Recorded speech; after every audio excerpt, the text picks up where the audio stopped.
The city of Orovale was a place of contrasts, gleaming towers of glass and steel piercing the sky, their mirrored surfaces flashing like diamonds in the sun, while at their bases sprawled the neighborhoods that wealth and power rarely acknowledged. In those streets, where the neon lights gave way to flickering lamps and the echoes of ambition faded into the hum of survival, lived a boy named Ao. At 19, Ao's shoulders already bore the weight of burdens most men twice his age had never carried. His father had died in a factory collapse when Ao was only 10, leaving behind debts rather than inheritance. His mother, proud yet frail, had raised him and his younger sister in a cramped two-room apartment where cracked walls leaked when it rained and the sound of neighbors arguing often filled the nights. But Ao had something rare, a heart that refused to bend, even in poverty. Every morning, he woke before dawn to sweep the courtyard of the diner where he worked, scrubbing oil stains from the kitchen floor and washing dishes until his hands were raw. At night, he attended community classes, learning not only to read the great novels of history, but also to write with a voice he hoped one day might matter. His dream was simple yet unreachable: to study medicine, to help those forgotten by society, and to lift his sister from the cycle of hunger and despair. Yet dreams, like fragile birds, were often caged by the iron bars of poverty. On the other side of Orovale, high above the skyline, lived Madame Vos. At 35, she was the kind of woman whose name filled tabloids and inspired hushed whispers in boardrooms. A self-made billionaire, she had inherited nothing but scars from her childhood. Through brilliance and ruthless ambition, she built Voss International into a global empire that commanded shipping lines, luxury brands, and even political influence. Yet wealth had not made her gentle, it had only sharpened her edges. Colleagues respected her but feared her, rivals envied her but could not break her, and employees knew that one misstep could mean exile from her towering glass kingdom. Behind the immaculate suits, the flawless hair, and the diamond-sharp eyes, however, Ilara carried a secret. Doctors had warned her of a rare heart condition, arrhythmia that sometimes seized her breath and sent her pulse spiraling. For years, she had hidden it, fearing weakness more than death. No one must know, she told herself, for power depended on the illusion of invincibility. But alone, when the night fell quiet and the city lights twinkled below her penthouse, she sometimes pressed a hand to her chest and wondered if the next beat would be her last.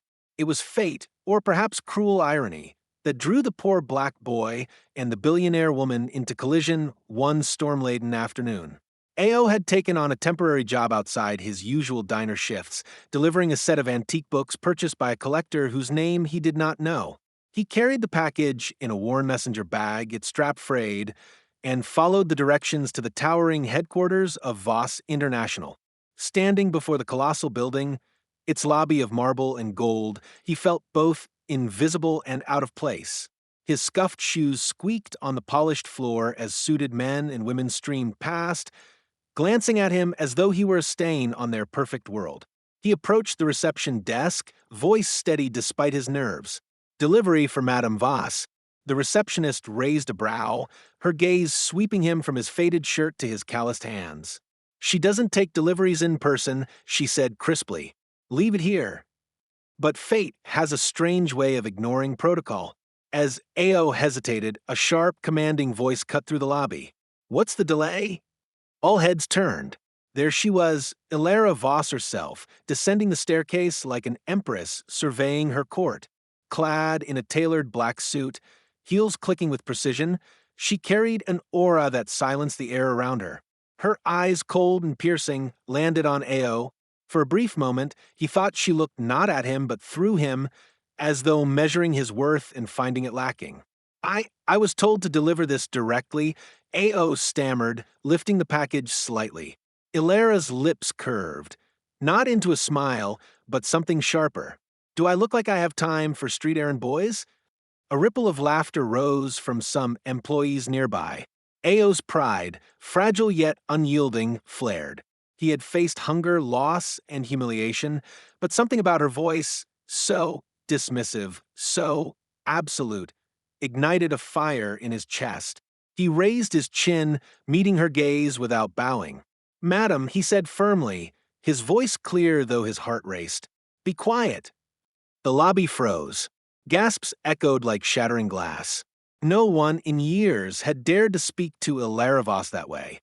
Security guards shifted uneasily, waiting for her signal. Yet Ilara, instead of fury, felt something unexpected: shock. No one silenced her. No one told her to stop. And yet, in that moment, the audacity of the boy, his raw defiance, his refusal to be crushed, struck her like lightning.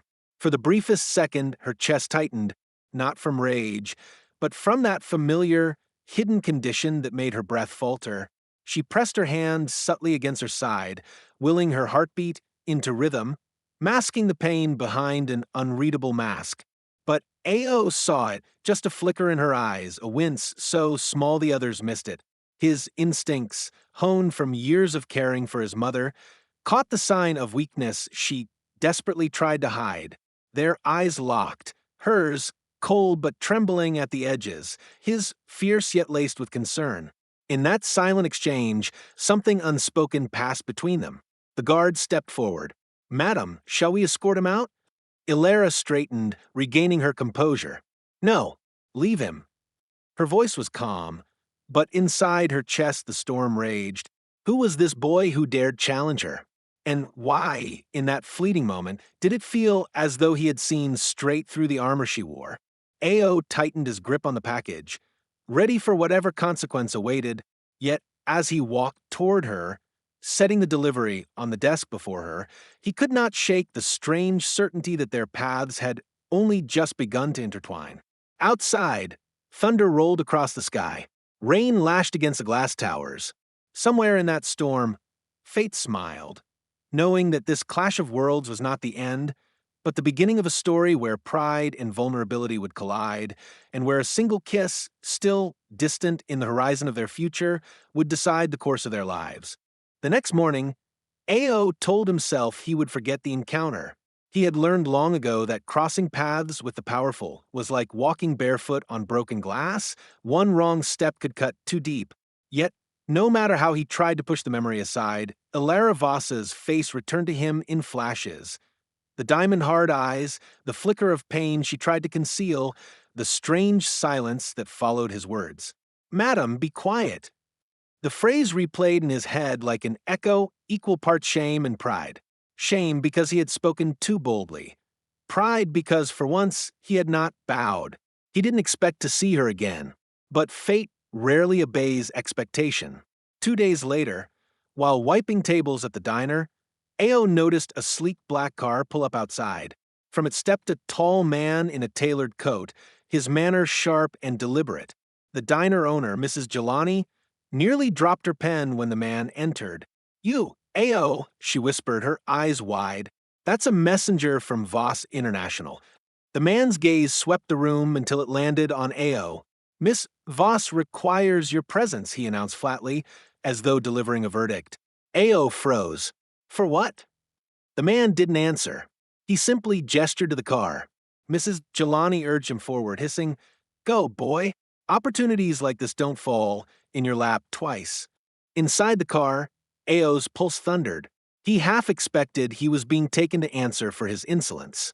Yet when he was ushered into the skyscraper once again, past marble walls and men in crisp suits, he found himself not in a courtroom of punishment, but in Ilara's personal office, an expanse of glass that overlooked the city like a throne room. Ilara sat at a massive desk, tapping her pen against a document. When she looked up, her gaze locked onto him with the precision of a blade. "You," she said simply, "are going to work for me." A.O. blinked. "What?" "I need an assistant," Ilara continued, her tone brisk. "Someone outside the usual corporate parasites. Someone who won't flatter or deceive me. Yesterday, you proved you have a unique gift for honesty." A.O. swallowed, caught between disbelief and suspicion. "You want me to work for you because I told you to be quiet?" Her lips quirked, not a smile, but the ghost of one. "Exactly. No one else would dare. Consider it refreshing." And so began an unlikely arrangement. Ao was given a modest contract, far smaller than the salaries of executives, but larger than anything he had ever earned. His role at first seemed absurd: accompany Alara to meetings, run errands, organize her schedule. But beneath the surface, Ao sensed there was something more. She tested him, gauging his reactions, challenging his resilience. In boardrooms, when men twice his age stammered before her, she would glance at him with a hint of amusement, as if daring him to break the silence again. The days that followed were a clash of worlds. Ao's straightforwardness often collided with Alara's razor-sharp control. Once, during a negotiation with a supplier who tried to overcharge, Ao muttered under his breath, "They're lying through their teeth." The words slipped out before he could stop them. The entire table stiffened, waiting for Alara to erupt.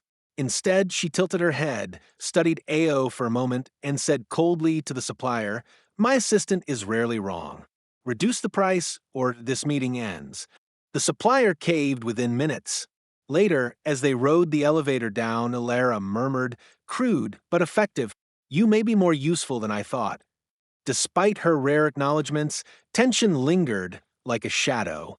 Ao bristled at her arrogance, the way she ordered people as if they were chess pieces.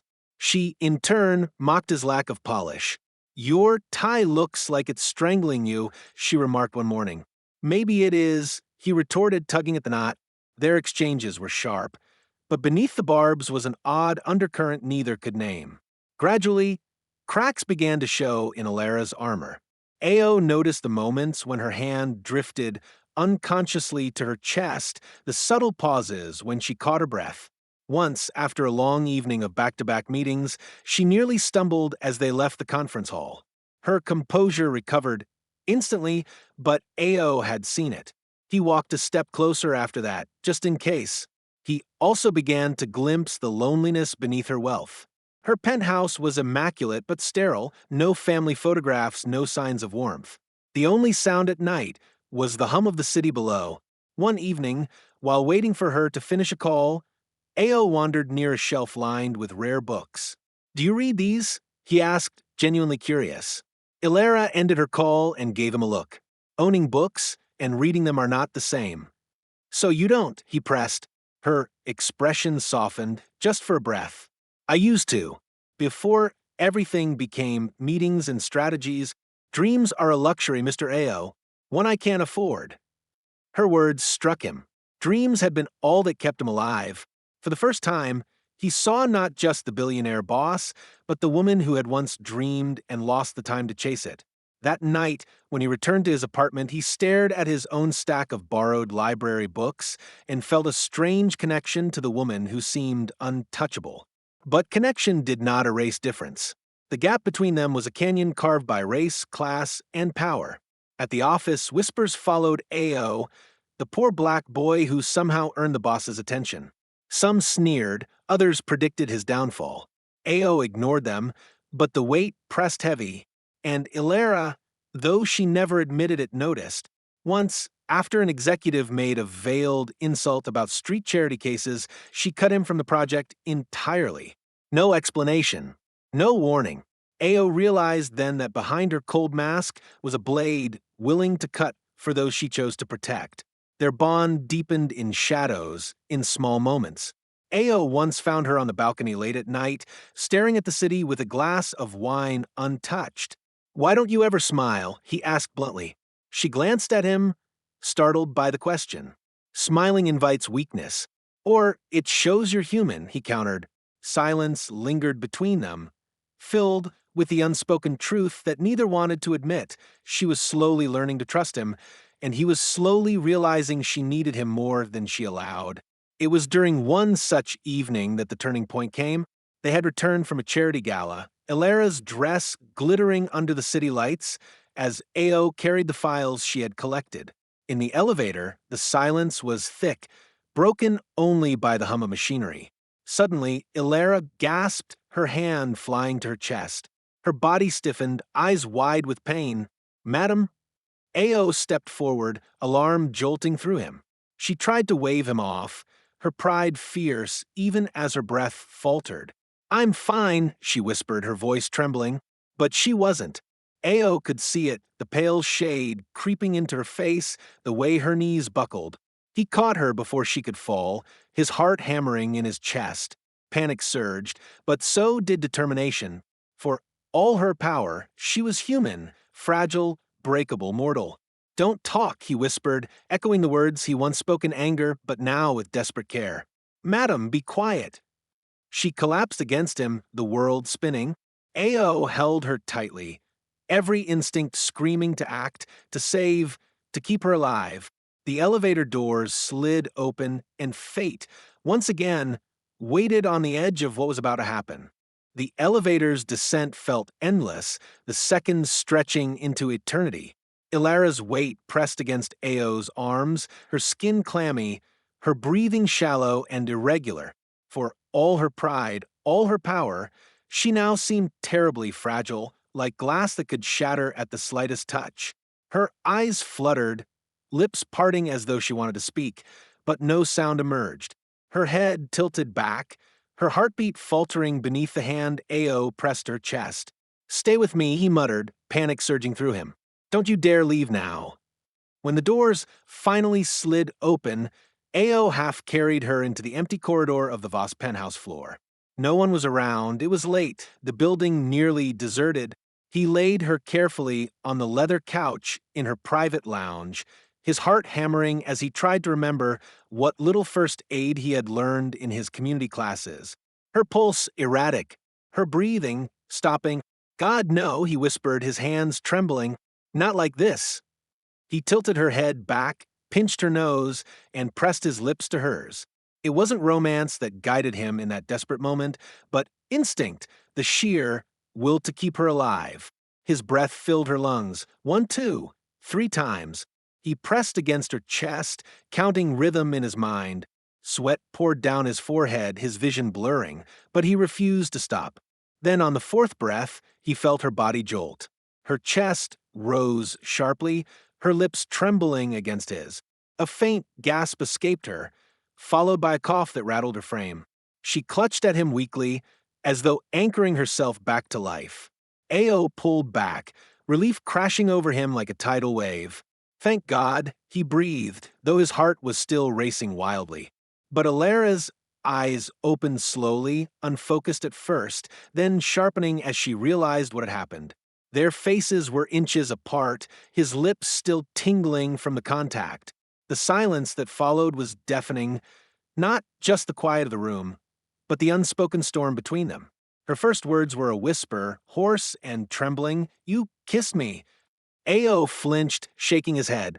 I saved you. You weren't breathing. The truth hung between them, undeniable yet complicated. It had been a kiss, yes, but one born of urgency, of necessity. Still, the intimacy of it lingered undeniable. His heart pounded not just from fear, but from the startling awareness of what had passed between them. Ilara sat up slowly, pressing a hand to her chest. Her composure tried to reassert itself, but it was shaky, cracked at the edges. You shouldn't have seen me like this, she murmured, almost to herself. You almost died. Ao shot back, unable to contain the sharpness in his tone. Do you really care more about appearances than your own life? Her eyes snapped to his, blazing. But beneath the fire was something else. Vulnerability. Fear. For the first time, someone had witnessed the weakness she had hidden from the world. And worse, he had saved her. You don't understand, she whispered, her voice raw. If anyone knows about this condition, everything I've built, everything will crumble. Ao shook his head. So, you'd rather die than admit you're human? The words pierced deeper than he intended, and Ilara flinched as if struck. Silence followed, heavy and suffocating. She turned away, staring at the glittering city through the glass walls, her reflection fractured against the lights. Ao stood there, torn between anger and pity. He had seen poverty strip people bare, leaving them with nothing but hope. But here was a woman who had everything: wealth, power, influence, and yet she clung to it so tightly that she was willing to risk her life to protect the illusion. He finally sank into the chair across from her, his voice softer. You don't have to do this alone, madam.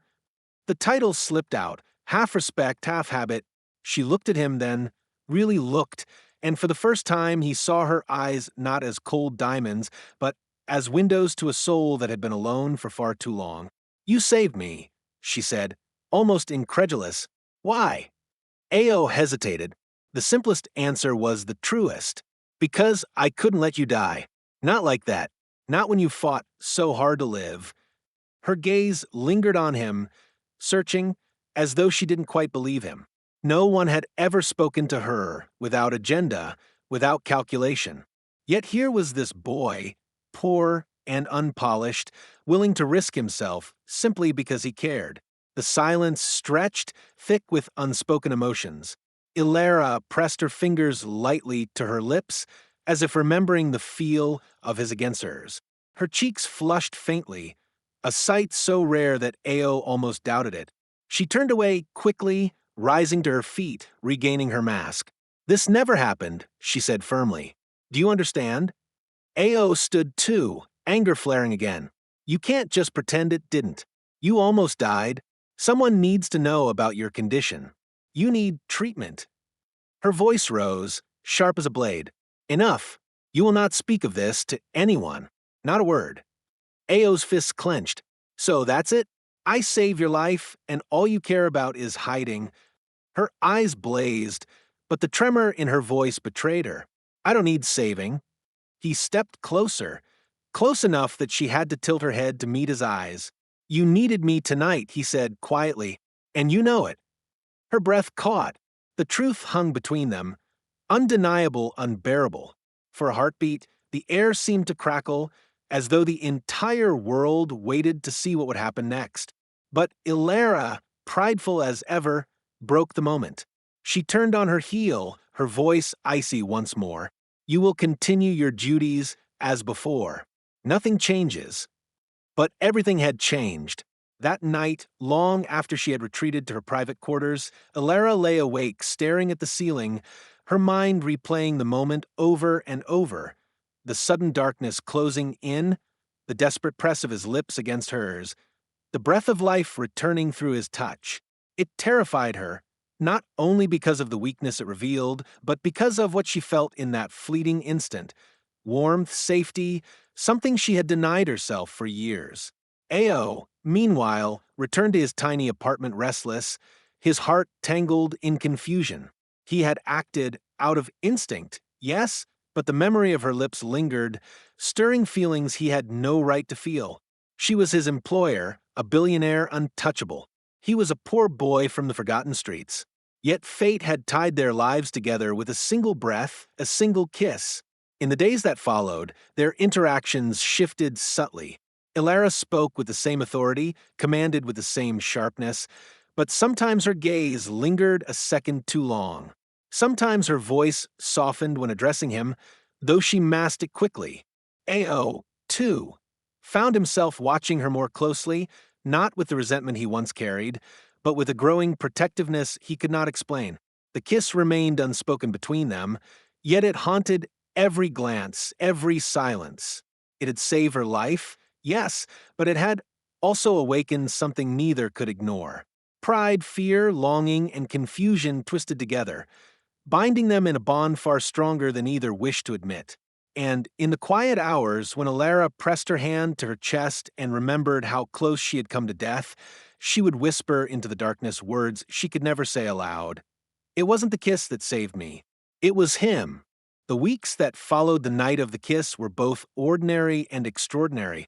Outwardly, nothing seemed to change.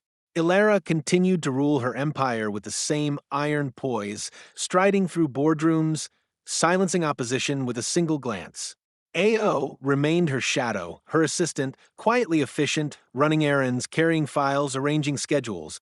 To anyone else, it appeared as if the incident had never happened. But beneath the surface, everything was different. The silence between them was no longer empty, it pulsed with tension, with memories neither dared to speak of. Whenever their eyes met, something flickered, an unspoken acknowledgement that their lives had crossed a boundary neither could erase. For Ao, the change was profound. He found himself standing straighter, speaking with more certainty, unafraid to voice his thoughts in meetings where once he might have shrunk back. Saving Ilara's life had lit something inside him, a fire of confidence, of worth. He no longer felt like a boy stumbling through a world too grand for him. He felt like a man who had proven, if only to himself, that he mattered. Ilara noticed. She saw it in the way he challenged executives, refusing to bow to their subtle slights. She saw it in the way he walked beside her rather than behind, no longer intimidated by the glare of wealth and power. And though she never said it aloud, she respected him all the more for it. Yet with respect came risk. Whispers began to spread in the marble halls of Voss International. Why was Madame Voss keeping a poor black boy at her side? Why did she tolerate his bluntness when others had been dismissed for less? Speculation thickened, twisting into ugly rumors. Some claimed AO was a charity project. Others hinted at scandal, at secrets behind closed doors. The whispers reached even the newspapers, where gossip columnists wrote of the mysterious assistant who has captured Madame Voss's attention. Ilara pretended indifference, but inside the weight grew heavy. She had built her empire on control, on an image of flawless strength. Now that image was cracking, threatened not by rivals, but by her own heart. One evening, after a particularly brutal day of meetings, she found AO waiting outside her office with a stack of reports. He handed them to her, his expression unreadable. She took them, but instead of retreating into her fortress of paperwork, she surprised herself by saying softly, "Walk with me." They ended up on the rooftop, the city stretched out beneath them in glittering rivers of light. For a while, they stood in silence, the wind tugging at Alara's hair, the noise of traffic far below like the pulse of a living heart. Finally, she spoke. "Do you know what they're saying about us?" AO shrugged. "People always talk. They talked about me when I had nothing. They'll talk about me now. Doesn't change who I am." Ilara turned to him, her eyes sharp. "But it changes how they see me. Perception is power. If I lose it, then maybe you never really had it," AO interrupted gently. The words cut, but they were true. Power built on illusion was fragile. She hated that he could strip her defenses with such ease, hated it and yet needed it. "You make it sound so simple," she murmured. "It is simple," he said, his voice steady. "You almost died, madam. I was there. None of the power, none of the money, none of the rumors mattered in that moment. Only life did. Only truth." She looked at him, then really looked, and for the first time in years, she felt the walls inside her begin to crumble. The kiss that had saved her was no longer just an accident, no longer just a secret. It was a turning point, a mirror forcing her to confront what she feared most, that beneath her empire she was just a woman, fragile and in need of something she had denied herself for too long, love. But admitting it was dangerous. To love him was to risk everything.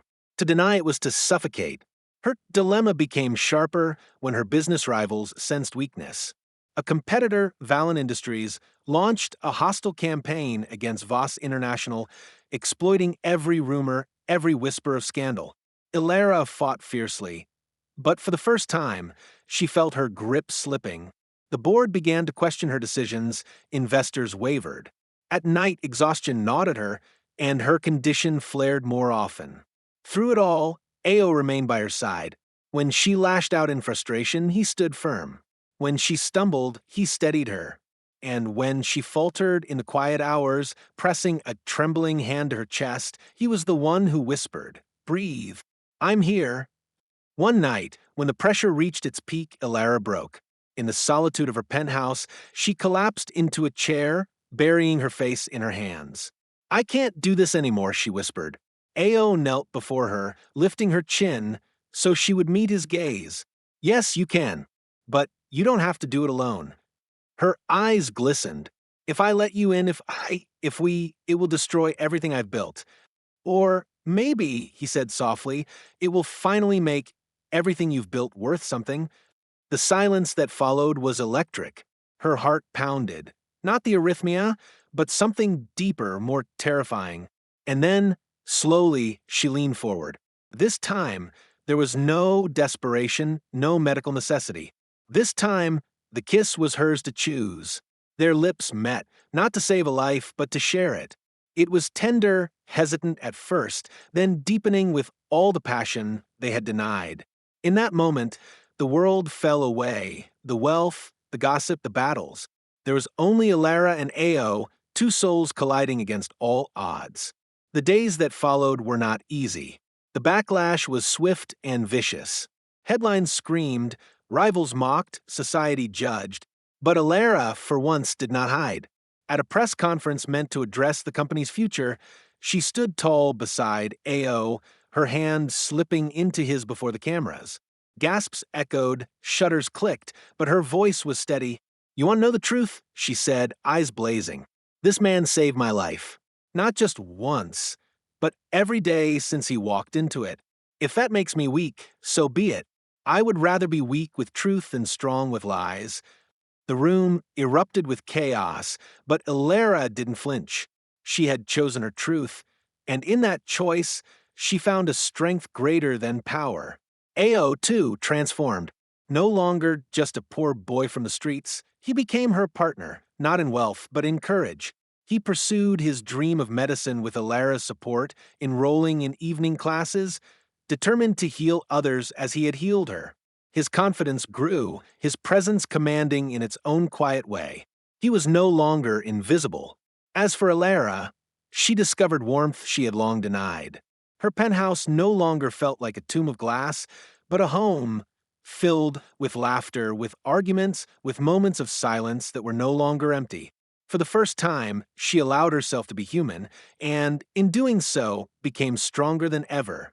Years later, when the world spoke of their unlikely love story, people reduced it to a fairy tale, the poor boy who kissed the billionaire and saved her life. But for Ilara and Ao, it was never just a story. It was a truth carved in flesh and breath, in defiance and tenderness. On quiet nights, as they stood on the rooftop watching the city lights, Ilara would sometimes whisper the words that had started it all. "Madam, be quiet."